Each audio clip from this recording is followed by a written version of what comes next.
Welcome everybody to your Mother's Day bouquet tutorial. Thank you so much for joining me. I'm just going to quickly run you through everything that you've got in your kit. So you should have 2 pieces of brown paper which are going to help us to wrap your bouquet. And then we've got some greenery here.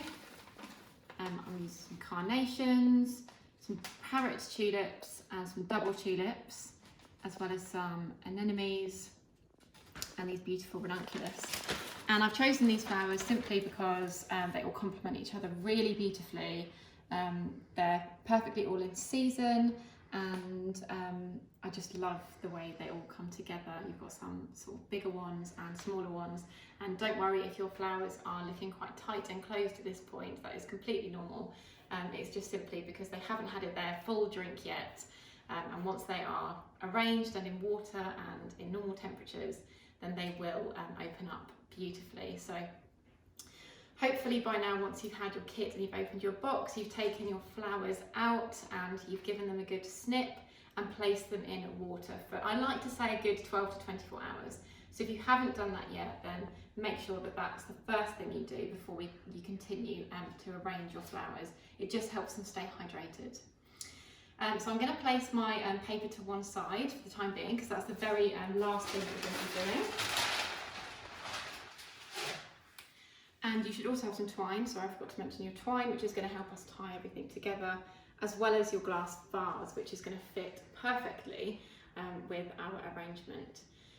So we're going to be doing a spiral design for the bouquet, which can be quite fiddly at first. Might maybe feel a bit, it can feel a bit awkward. But I promise once you've got the technique, it becomes easier and easier, and you can only get quicker and better at it. So yeah, practice definitely makes perfect. So don't worry, and yeah, just keep going until you're happy with it. You can untie it as many times as you like, and keep having a go. But I think ultimately your mum is just going to love anything that you make her, because it's your mum, isn't it? And they, anything that's handmade for them, I think just really gives them that extra bit of loving. So I personally like to lay my flowers out into their groups, so they're not in any particular order. I just find them easier like that, and I like them relatively far away from me. And you'll notice that I'm working on my kitchen island because it's quite tall.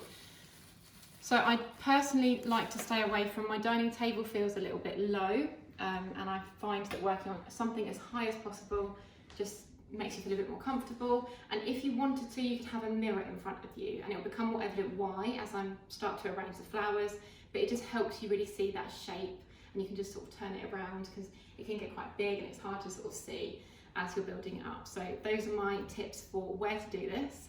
Try and do it in daylight. I always think that helps. But yeah, if not, don't worry. And I just hope that you just love making it, because arranging flowers is so therapeutic, and I hope your mum loves receiving them.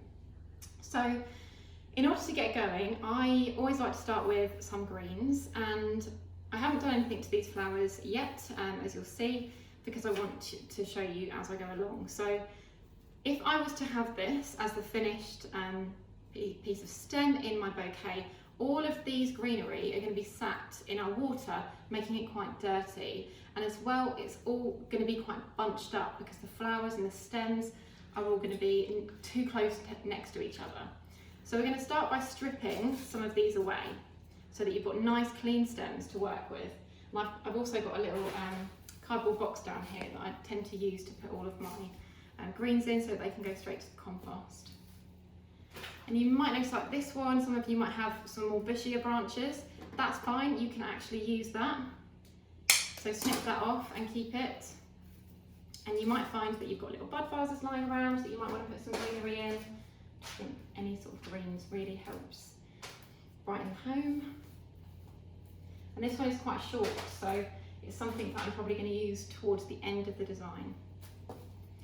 And then with the eucalyptus, you've got all of these that are just sat there, not going to be on show, and they're going to be bunching up my design. So I'm going to make sure that simply just by holding my fingers over them and pulling relatively tightly, but you don't want to break the stem, and just letting them ones go, and then finishing off at the end there, just so you've got a nice clean stem to work with. And like this one, for example, is a little bit of a wacky one, which is fine. Flowers and greenery don't come from a machine, so I think, you know, we've got to work with what we've got. So that could definitely go in a nice little bud vase. And then these two major stems that are coming out here, these are just way too big, so I'm going to snip these off.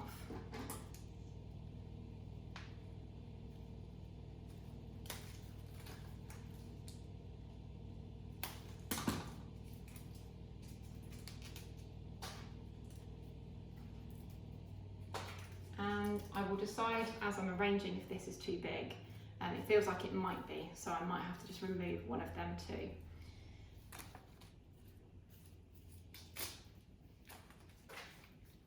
So all of a sudden, sort of one stem becomes quite a few pieces, which is nice. So I've got my eucalyptus there. This is called pistache, really nice woody stem. With your carnations, they've got little leaves on the sides that we can just take off. And the colours and flowers may vary slightly from what I've got here. That is simply because I'm actually doing this weeks in advance of you receiving your flowers, and it's very difficult to know what exactly is going to be available at the time weeks ahead. So I will get them as close as I possibly can to what you've seen here, and rest assured they will still be beautiful. And then with the tulips, you normally always get one really big leaf at the bottom. So you just need to sort of tease that back and strip it off like so. Again.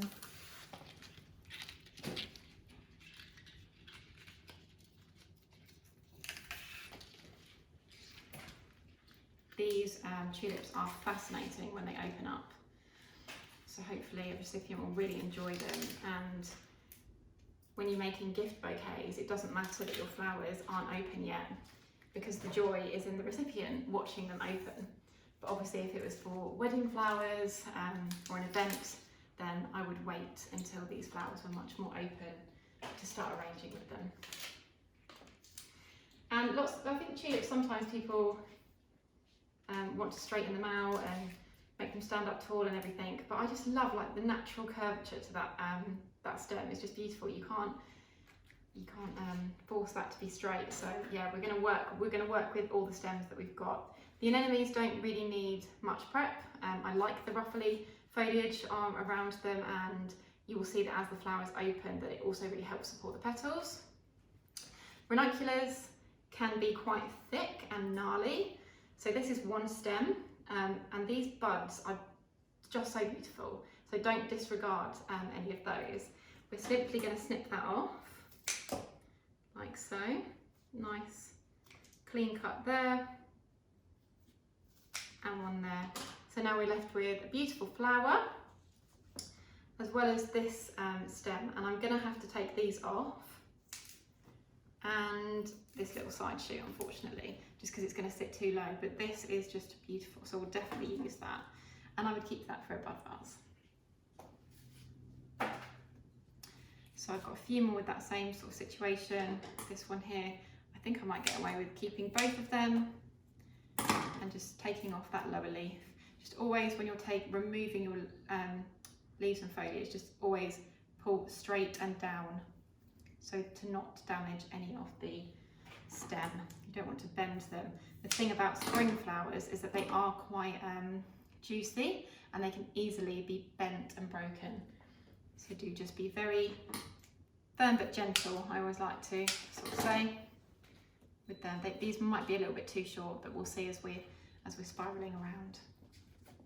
Okay, great. So we've got everything prepped. My vase has got water in it, ready to put any pieces, any of the bouquet down, because the last thing you want to be doing when you're finished is scrambling around with one hand trying to fill up your vase. Your twine will already be cut for your bouquet, but I'm just going to cut mine now. Now, a nice tip that I like to use in order to tie my bouquet once it's all finished, because again, you're going to be holding your bouquet with one hand and trying to tie it with the other is very difficult. So I like to make, with your twine, don't know if you want to come in a little bit, I like to make a bit of a loop. So it's going to be like this. So simply, you want quite a little bit of length at this end, and you're just going to put a knot in it so that you've got a loop here, and you've got a tie off here, and you've got another length there. So that's what you're aiming for. And you want to do this before you start arranging, and you're going to want to place it somewhere handy. You can easily use it when you've finished arranging your bouquet. Okay, so now we get to start arranging. I personally always like to start off with a little bit of greens. I feel like it helps the design a little bit. So little piece of greens, and I'm going to start with a focal flower. It really doesn't matter what you start with, as long as you follow sort of the process around. This start of your bouquet will become the middle. So I tend to like to put something a bit bigger into that, just so that when it's in the vase, if somebody was to sort of stand near and over it, then it's going to draw their eye into it. And you're going to cross them, and you're going to hold them with a nice loose grip. So if you want to, before you start, you can give your hand a good shake out and just try and be relaxed, put some nice music on. Yeah, just get yourself as comfortable as possible, because it's easy to start doing this when you start making bouquets, and they become tighter and tighter, and before you know it, your whole bouquet is just really tight and it will look very compact. So yeah, nice and loosely, and like I said, it can feel funny. So I've just got them crossed there in my finger and thumb, and I'm going to use this hand to turn that a full 180, and I'm going to pick something else up and I'm going to add that in. And again, my stem, every time I cross my hand, every time I put a new flower in, my stem is going to go that way. If you're left-handed, this will all be in the other direction. And then again, I'm going to use my right hand to turn, okay? And then you're going to add in something else. So I'm going to add in a carnation. And again, my stem is going to go that way and turn.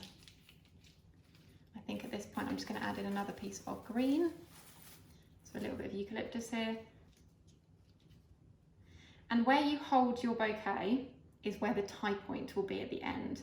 So just think about the heights that you're putting your flowers in, and it's really easy for your flowers to fall down into the bouquet. So just you can see how easily I can pick that up at the moment because I'm holding it so loosely.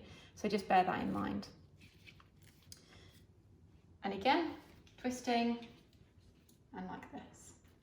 I'm going to go in with, actually I think a ranunculus now.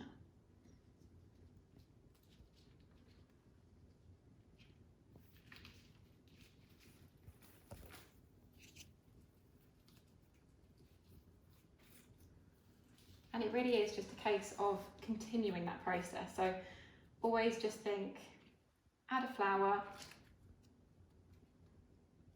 in the same angle, grab it with your hand, twist, grab it back again, choose a new flower.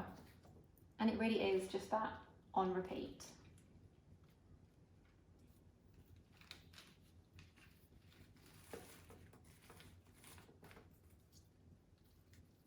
And it doesn't always have to be that you turn the bouquet a full 180. So sometimes you might find it easier just to, or you might find a gap that you really want to fill with a certain flower. And I just think this particular point lends itself to one of these really bendy flowers.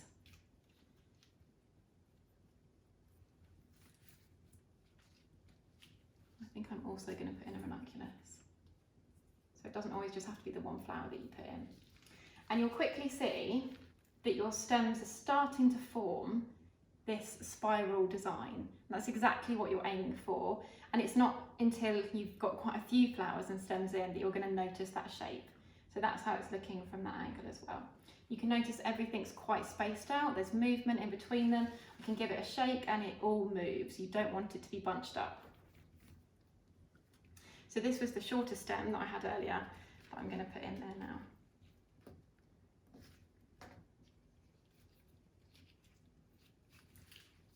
And it becomes just so therapeutic to make something like this.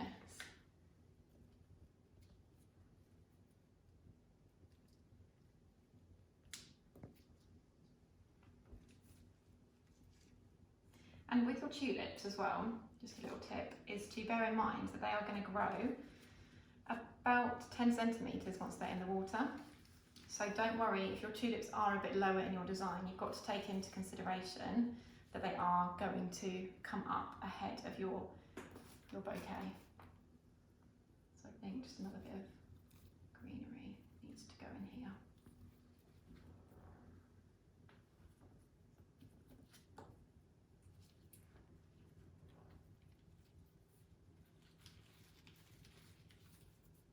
And always twisting with this hand.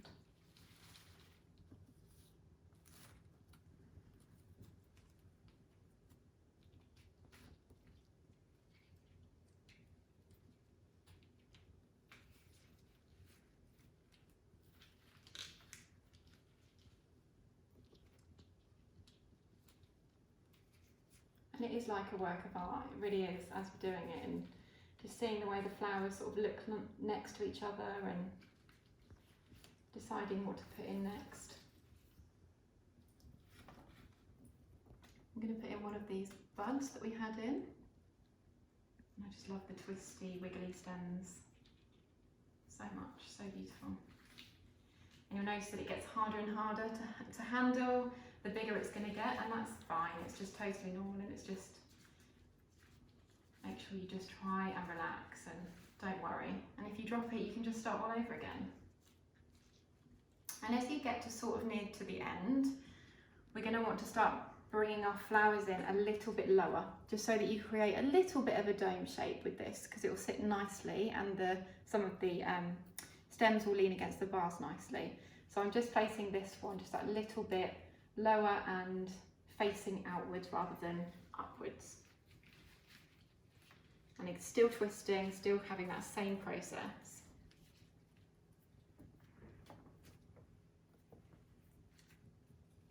And try and space the flowers out evenly. I nearly grabbed a carnation to put in here then, and I would have just felt like it was just a bit too close to that. And I said about using this stem, and I felt like it would be too big. It definitely is. So I'm just gonna chop that one off. And it actually really, the stem goes in that direction, so that's perfect for this position.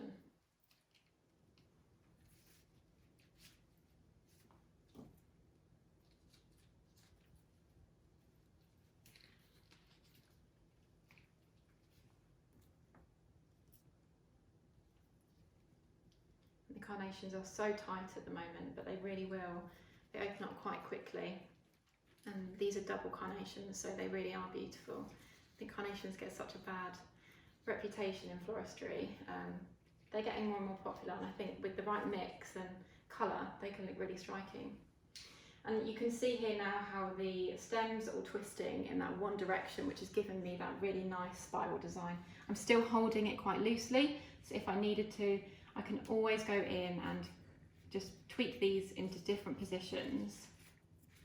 And actually, I want this anemone a little bit taller than my ranunculus. You can just see how that just makes it, just adds a bit of interest to the bouquet. Now, I've got some of these very little stems here, and as much as I want to use them, if you see, to make it sort of work, it would need to only be about that length, which is just going to be a bit too short out of water. So I will disregard them, but I think I might get away with this one. So I'm going to pop him in there. I'm pretty much there now. I think this carnation needs to go round this side. I'm just going to nestle it in here. The carnations have a very, very straight stem, as you'll see, with very little interest. So always consider that it's nice to sort of place it in a place where something is going to disrupt that stem. So this foliage works brilliantly there. And I actually don't feel I need to use this, so I'm going to leave that. And that, just once you come to the end, just have a think and have a look. You could always get somebody else to hold it for you if you wanted to, or if you're standing in front of your mirror, this is the point where you can sort of stand and have a really good look at your bouquet, and you know, just make sure that you're 100% happy with it. You can pull the stems up, like I said. them up. And some of the tulips might become quite floppy as you're working, but don't worry, once they get back into water they will soon brighten back up. So yeah, I'm happy with that. So I'm just going to move these out of my way. And because we did the hard work earlier, when you come to using this, so you're going to, I tend to hold the loop with one finger, move the rest of the twine around the whole bouquet, and you're going to thread that through the loop, like so, which then creates your tie point. So you're going to have to move your hands down a little bit and just tighten that up. Take your twine back around, you can place your flowers down delicately, and you're going to use this part just to tie that off in a knot there. And you don't want to tie it too tight because you could damage the stems at some point, but just enough so that things don't move. And if you wanted to, because mine is actually a little bit loose, you can tie it again just to make sure. So I've got enough string there to go a second time. Perfect. Just give that a nice tug, trim off the ends, just to make it nice and neat. And the point of tying them off and the point of having them in a spiral design is that the recipient can simply pop these in their vase and enjoy them. They don't have to undo them. So you've done all the hard work in arranging your bouquet. The last thing we need to do is snip off our stems. So like I said, I've got my cardboard box down here. Paper I'm just going to put there. And then you just need to trim these, so because we're all using the same vase, you just need to trim these at the point that they're going to sit nicely in it, and it can be a bit of trial and error. My advice would be go longer rather than shorter, because once they're cut, you can't put the length back on them. So even if you have to recut the stems 3 or 4 times to get it right, do that rather than cut them too small. So you're just simply going to cut them, try and cut them at a bit of an angle, and if you've got some nice forestry scissors, then try and use those. And I always find this bit super satisfying. Some of these eucalyptus stems are very thick.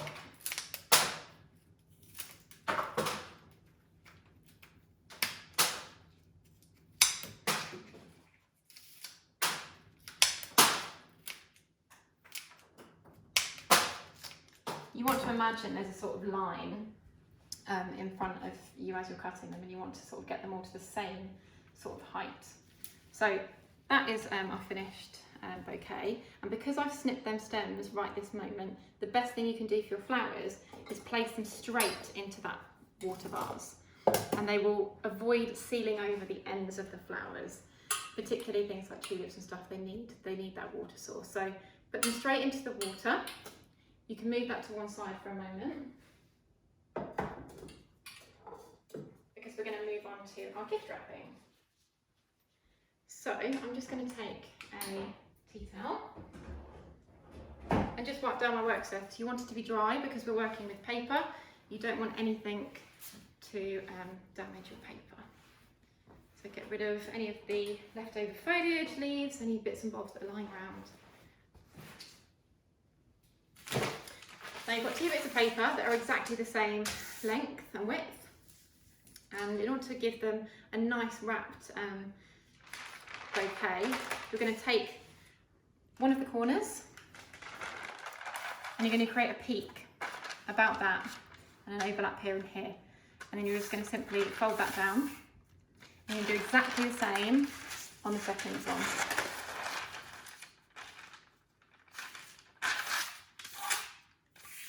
And then to really help you wrap your bouquet nicely, you're going to cut up about 1 inch, nice slit opposite this lower peak on both of them, and you're going to fold back the paper here. You're going to do that on both of them. I've actually forgotten to get my sellotape, so luckily it was very handy. And you can just pop a little bit of tape on those corners just to make sure that they're held in place. But the less sort of sellotape and plastic things that we can use, obviously, the better. And I've just lost the end, which is very unfortunate.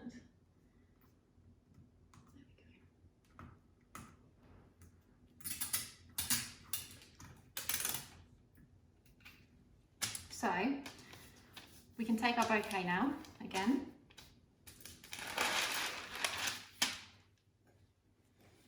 Have your other length of twine handy. We don't need to loop it this time because everything's tied off already. Now when we're wrapping, I find it much easier to hold my bouquet upside down because you're not going to damage the flower heads in any way by doing them like this, and yeah, it's just easier. Try and make sure your stems up this point aren't wet because that's going to wet the paper. Obviously the ends of them will be slightly damp. I'm just going to remove that leaf there as well. And you're going to take the paper, sellotape side in, onto the bouquet like so. And you're just going to sort of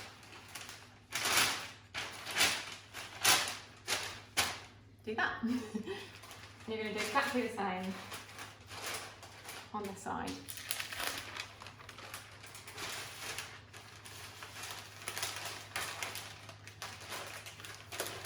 To make sure that you've got a nice evenly distributed on the peaks and the paper. And then you're just going to use a little bit of sellotape just to tape those two little bits together. We've got another one on this side.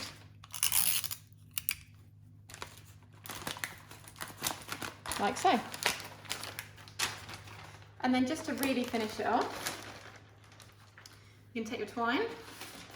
You could use a nice ribbon if you've got some, or some kind of raffia. And I'm just going to put a bow in this. So I'm actually going to go around twice, just to give it a nice, sturdy tie. A nice bow. Oh. And that is your completed Mother's Day spiral bouquet, which we can now place straight into our vase. And yeah, just imagine leaving that at your mum's doorstep in a time like this. I'm sure she will be thrilled, or even if you're making it for yourself, or a friend, or just a loved one. Yeah, it's a nice handy way of knowing how to wrap your bouquet.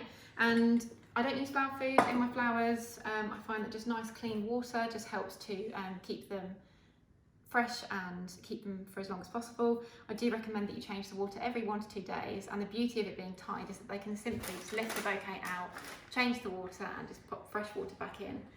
And they will be lovely for a good 5 to 7 days. And that is it. And I will say as well, if you have real problems in doing a spiral, then do not panic and do not stress, because the flowers will still look lovely just placed in the vase. And you can either skip the paper part of the tutorial and still enjoy them yourself, or give them to your mum, and I'm sure she will still love the effort that you've gone to for her. So I really, really hope you enjoyed your time making your flowers. It's certainly one that you want to take your time over. And thank you so much for participating, and I would love to see them if you can tag me in any that you make. Thank you so much, and have a wonderful day whatever you're up to.